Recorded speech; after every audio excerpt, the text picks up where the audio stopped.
Right now, get your tickets for the Big Lake Theater Company's performance of Bonnie and Clyde. That's right. And right now, Michael Sobek is joining us live from the practice space of the BLTC to get a sneak peek at next week's performance. Good morning, Michael. You've changed hats. I love this look.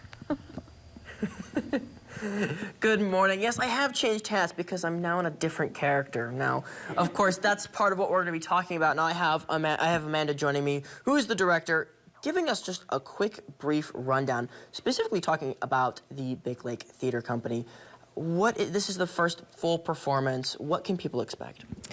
Well, people can expect our tagline is Big Lake, Small Stage. So we take musicals, we kind of scale them down to smaller cast sizes. We don't use a lot of set pieces. In fact, we really only have one set piece, and it gets turned into a lot of different things. And our actors play multiple roles, so they wear multiple hats, if you will.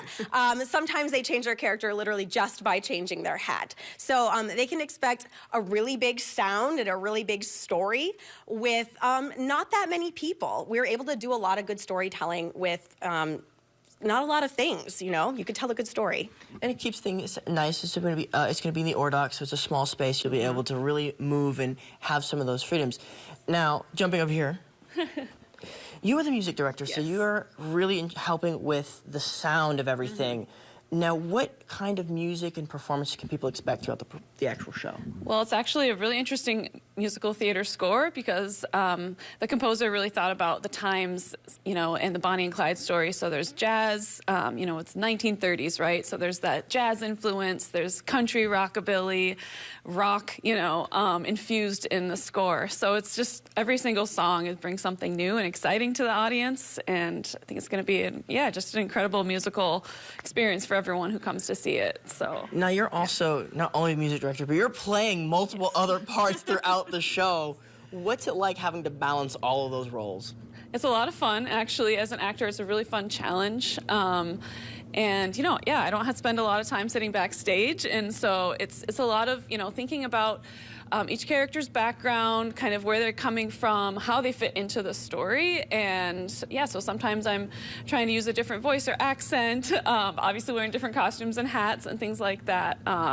So no, we're all playing multiple roles, so it's kind of like we're all in this together. We can do this. It's a bit of hectic backstage, quick changes and things like that, but it all comes together in the end. Keeps it high pace and fun, right? Absolutely, it's a lot of fun. High stakes, just like Bonnie and Clyde. So, yeah. Absolutely. Well, speaking of Bonnie and Clyde, coming up, we're actually going to give you a little brief performance that gives you a taste of what you can expect next week, starting on Monday all the way till Thursday. And of course, those shows start at 7 p.m. So write that down, because coming up in just a few minutes, we'll give you a quick preview of what that's going to look like. It's back to you in the studio. All right, thank you so much, Michael. And I don't know if you've noticed, but you're kind of giving Clyde vibes right now. And we've got our very own Bonnie in studio. Good morning, Bonnie. Thanks for joining us. Good morning, man. How's it going? Now, you are a woman of many hats. Are you warm in there? It is quite warm, I gotta say. I mean, summer's here, so it's quite fitting. No, well, I think you're going to want to put that hair back this weekend. It's going to be hot, too. I know. Tia, Mandy, no more laughing matter. First alert weather days are coming on this first weekend of summer. Severe storms and a rising heat danger coming up after the break.